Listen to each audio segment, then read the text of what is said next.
N K Srivastava नाम के एक व्यक्ति अपनी नौकरी से रिटायर होने के बाद अपनी पत्नी सुजाता देवी के साथ रहते थे। सुजाता देवी की उम्र 65 साल है और इनके 3 बच्चे हैं।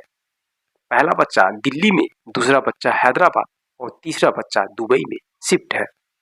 इसी बीच में एनके श्रीवास्तव की बॉक्सिंग नाम की बीमारी होती है, जिसकी वजह से उनके पैर में बहुत अधिक दर्द होता है और वो चल फिर नहीं पाते हैं, एक जगह बैठ जाते हैं। उनकी पत्नी सुजाता देवी उनकी सेवा करती थी। इसी बीच में सुजाता देवी, जिसकी उम्र 65 साल है, उसको सेक्स की लत लग जाती है और वह 30 से 35 साल की उम्र के लड़कों को पैसा देकर अपने घर पर बुलाकर उसके साथ शारीरिक संबंध निभाती थी, अपनी हौस को पूरा करती थी। बीते हुए 15 अक्टूबर 2024 को एक ऐसी दर्दनाक घटना होती है उस बुढ़ी के हवस की वजह से कि उस घर में 2 लोगों की हत्या हो जाती है। इस हत्या की वजह की जो सच्चाई है वह सोशल मीडिया के माध्यम से जब लोगों तक पहुंचती है तो सब लोग हैरान और परेशान हो जाते हैं, सोचने पे मजबूर हो जाते हैं, एक 65 साल की बुढ़िया कैसे इतना खतरनाक काम कर सकती है। तो अगर आप इस कहानी को जानना चाहते हैं, इस घटना के बारे में समझना चाहते हैं, तो वीडियो को अंत तक जरूर देखिए। ये सुनने के बाद आपको सतर्क और जागरूक रहना पड़ेगा, हो सके आपके परिवार में ऐसा न हो सके। तो चलिए कहानी की शुरुआत करते हैं। नमस्कार दोस्तों, मैं हूं संतोष, आप सभी का स्वागत करता हूं अपने इस यूट्यूब चैनल में।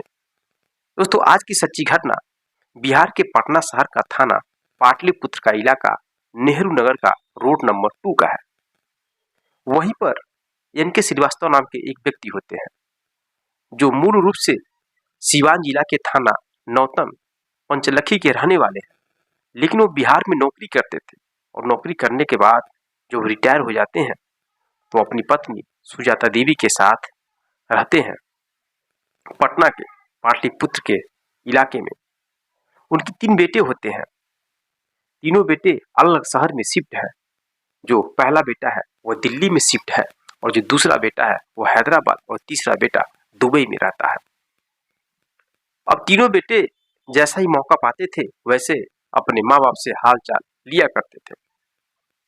मेरे दोस्तों, जो दुबई में रहता है लड़का, वो अक्सर 2 दिन 3 दिन के बाद फोन किया करता था। अब हाल चाल लेने के लिए 15 अक्टूबर 2024 को वो अपनी माँ के पास फोन करता है। माँ फोन नहीं उठाती है तो बहुत ही परेशान हो जाता है। उसके बाद वह अपने घर के बगल में उस सोसाइटी में एक चौकीदार रहता था। उस चौकीदार का नंबर उसके पास सेव था, जिसका नाम है राम प्यारे यादव। उसके पास फोन करता है और कहता है कि आप मेरे घर पर जाकर मेरी मम्मी से बात कराइए। दोस्तों, राम प्यारे यादव जाता है और बाहर से गेट बंद था। गेट को खोलता और अंदर जैसे जाकर देखता है तो देखता है किचन में और एक बेड पर 2 लाशें पड़ी हुई है और खून से लथपथ बेड और फर्श पड़ा हुआ है और देखकर चौंक जाता है। वह सारी कहानी बताता है दुबई वाले लड़के को। लड़का सर पकड़कर रोने लगता है। अब मौके पर पुलिस आती है, अगल बगल के लोग, सभी लोग आते हैं, सोसाइटी के लोग आते हैं। पुलिस को बुलाया जाता है और दोनों बॉडी को कब्जे में लिया जाता है, पोस्टमार्टम के लिए भेज दिया जाता है। अब दोस्तों, पुलिस इन दोनों मर्डर की हत्या के पीछे की वजह जानने की कोशिश करने लगती है। इधर उनके तीनों बेटे फ्लाइट से चले जाते हैं घर पर और जांच शुरू हो जाता है, लेकिन कहीं से भी कोई एविडेंस नहीं मिलता है इन दोनों की हत्या पति और पत्नी की कैसे हुई, किसने किया। उनके नंबर का सीटीआर भी निकाला जाता है, लेकिन कुछ विशेष नहीं मिलता है और अगल बगल की सीसीटीवी को खंगालना पुलिस शुरू कर देती है, लेकिन अगल बगल कोई भी सीसीटीवी कैमरा नहीं लगा था। ऐसे करीब 5 दिन बीत जाते हैं। इसके बाद एक व्यक्ति, जिसको मात्र 20 सेकंड का एक वीडियो क्लिप मिलता है उसके कैमरे के माध्यम से, और वो पुलिस को देता है। पुलिस जब उसको देखती है तो उसमें एक लड़का है जो कि एनके श्रीवास्तव के घर के तरफ से जा रहा था बाइक पे। अब लोग उसके शर्ट के माध्यम से उसकी तलाश करते हैं तो पता चलता है कि उस लड़के का नाम अमित कुमार है, जो राजीव नगर के रहने वाला है और नेहरू नगर में उसका किराना का दुकान है और मूल रूप से अमित कुमार नालंदा जिले के रहने वाला है।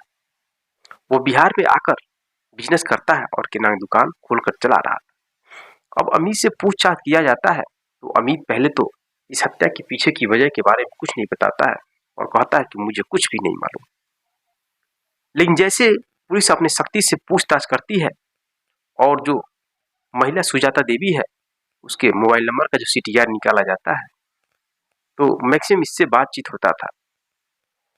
अब बहुत जब सख्ती से पूछा जाता है तो अमित टूट जाता है और पूरी कहानी बताने लगता है। दरअसल दोस्तों 3 साल पहले से ही जो अमित है वह सुजाता देवी से संबंध बनाया था। 3 साल पहले जब वो रिटायर होते हैं एनके श्रीवास्तव तो अपनी पत्नी के साथ रहा करते हैं। उनकी अचानक तबीयत खराब होती है और घर पर बैठ जाते हैं, पैर में दर्द करता है, चल फिर नहीं पाते हैं। तो उस बीच में जो महिला है सुजाता देवी उसको सेक्स की लत लग जाती है और वो अपनी हवस को पूरा कराने के लिए 25 साल 30 साल 35 साल की उम्र के लड़के को किसी तरह से अपने जाल में फंसाकर उनको पैसे की लालच देकर अपनी हवस को पूरा करती थी। उसी बीच में जो अमित है वो अपना किराना दुकान चलाता था और सामान वगैरह वहां से वो महिला लेने आती थी और कभी काल वो खुद उसके घर पर पहुंचा दिया करता था। इस तरह से आने जाने से जो वह महिला सुजाता देवी जिसका उम्र 65 साल है वह उस अमित को अपने जाल में फंसा लेती है और जब उसको इच्छा करती थी सेक्स करने की तो अमित को अपने घर पर बुलाती थी और अपनी हवस को पूरा करती थी। उसके बदले वो पैसा भी देती थी। अब इसी तरह से 3 साल से चल रहा था। अब एक दिन यानी 15 अक्टूबर 2024 को वो फोन करती है और अमित को बुलाती है शारीरिक संबंध बनाने के लिए। अमित पहुंचता है और उसके साथ शारीरिक संबंध निभा रहा था।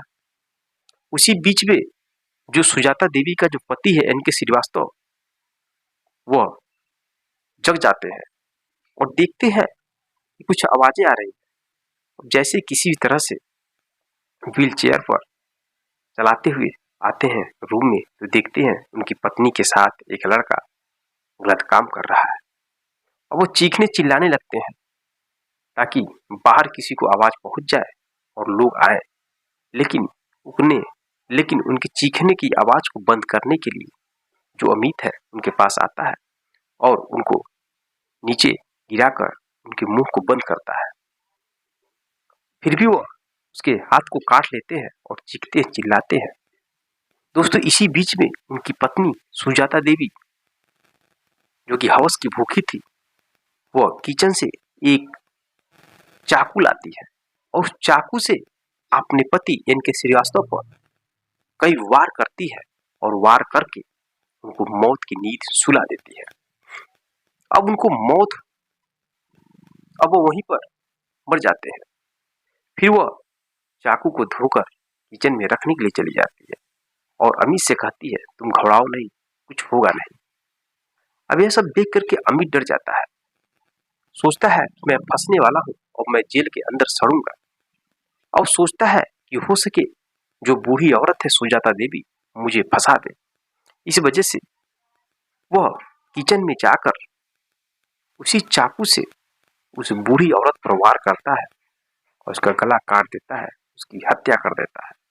हत्या करने के बाद उस बूढ़ी औरत के गले में हाथ में जो भी सोने के लॉकेट थे, जो भी जेवरात थे उसको निकालता है और उनके घर में अलमारी में जो भी जेवरात होते हैं सबको चेक करके निकालता है। करीब 1-1.5 लाख का जेवरात होता है और धीरे से लेकर निकल जाता है और सोचता है कि मैं पकड़ा नहीं जाऊंगा। उसको लेकर निकल जाता है और एक दुकान पर बेच देता है और अपनी किराना की दुकान पर चला रहा था और अपनी किराना की दुकान पर बैठा रहता था, चलाता था दुकान। लेकिन पुलिस के हाथ बहुत लंबे होते हैं, इस कदर वो पकड़ा जाता है। दोस्तों एक खबर जब सोशल मीडिया के माध्यम से जब लोगों के पास पहुंचते हैं तो लोग सोचने पे मजबूर हो जाते हैं एक 65 साल की महिला को हवस का शिकार ऐसा लगता है कि पैसा देकर अपनी हवस को पूरा करती है, जिसकी वजह से आज वह और उसका पति दोनों भी इस दुनिया में नहीं रहे। हवस के चक्कर में खुद चाकू से अपने पति की निर्मम हत्या कर देती है। तो दोस्तों कहा जाता है बुरे काम का बुरा नतीजा होता है। उस बुरे काम का नतीजा वो खुद ही शिकार हो गई। अपने पति की हत्या कर दी ताकि मैं चैन से रह सकूं और उस लड़की को बुलाकर अपनी हवस को पूरा कर सकूं। लेकिन खुदा को कुछ और ही मंजूर था। उस लड़के ने उस महिला को ही मार डाला अपने आप को बचाने के लिए। तो मेरे दोस्तों, इस समाज में तरह तरह के लोग हैं और यह घटना आपके सामने इसलिए लेकर आया हूं ताकि आप सतर्क और जागरूक रह सकें, आप अपने परिवार में सतर्क रह सकें, आपके परिवार में ऐसी घटना न घट सके। आपकी राय क्या है? क्या कहना चाहेंगे उस महिला के बारे में? अपनी राय कमेंट बॉक्स में कमेंट जरूर दीजिएगा। मिलते हैं नेक्स्ट वीडियो में नेक्स्ट कहानी के साथ। तब तक के लिए जय हिंद, जय भारत।